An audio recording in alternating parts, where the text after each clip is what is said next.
નમસ્કાર, આપ જોઈ રહ્યા છો જેકેએસ ન્યૂઝ ગુજરાતી। વાત કરીએ તો ભરૂચ જિલ્લા ભાજપે મમતા બેનર્જીના રાજીનામાની માંગ સાથે સંદેશ ખાલીની ઘટનાને વખોડી હતી। સમગ્ર વાત કરીએ તો ભરૂચ જિલ્લા ભાજપ અને મહિલા મોરચા દ્વારા પશ્ચિમ બંગાળના તૃણમૂલના નેતા શાહજહાં શેખના મહિલાઓ પર અત્યાચારોને વખોડી કાઢી મમતા બેનર્જીના રાજીનામાની માંગ કરી હતી। પશ્ચિમ બંગાળ સંદેશ ખાલીના ટીએમસી નેતા શાહજહાં શેખના મહિલાઓ પર અત્યાચાર અને ભારેલા અગ્નિ જેવી સ્થિતિ છે, ત્યારે મમતા બેનર્જીની સરકારના આ નેતાના અમાનુષી અત્યાચાર સામે મહિલાઓ પોલીસ સ્ટેશન અને રસ્તા પર ઉતરી દેખાવો કર્યો હતો। આવા સમયે ભરૂચ જિલ્લા ભાજપ અને મહિલા મોરચાએ દેખાવો કરી એક મહિલા મુખ્યમંત્રીના શાસનમાં મમતા બેનર્જીની સરકારમાં જ મહિલાઓ સુરક્ષિત ન હોય તો ઘટનાને સખત શબ્દોમાં વખોડી નાખી હતી। ભરૂચ જિલ્લા ભાજપ પ્રમુખ મારુતિસિંહ હટોદરિયા, ધારાસભ્ય રમેશ મિસ્ત્રી, મહામંત્રી નિરલ પટેલ, વિનોદ પટેલ, મહિલા મોરચાના અગ્રણી દક્ષા પટેલ તેમજ પ્રફુલાબેન તેમજ સહિતના ભરૂચ લોકસભા મધ્યસ્થ કાર્યાલય બહાર પ્લેકાર્ડ સાથે ઉગ્ર દેખાવો કર્યો હતો। ટીએમસીના નેતા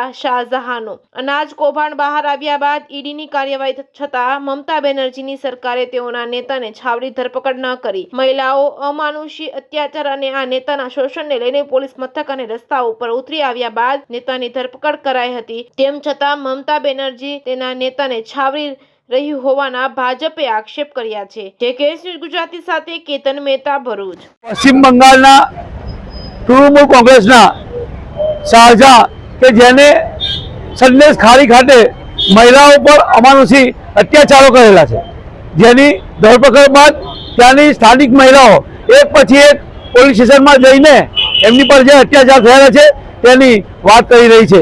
ત્યારે ભરૂચ જિલ્લો ભારતીય જનતા પાર્ટી સરકારને અનુરોધ કરે છે કે શાહજહાં અને તેના મળતિયા પર કડકમાં કડક સજા થાય અને તૃણમૂલ કોંગ્રેસની મમતા સરકાર કે જે જંગલ રાજ ચલાવી રહી છે તેને તાત્કાલિક બરખાસ્ત કરે।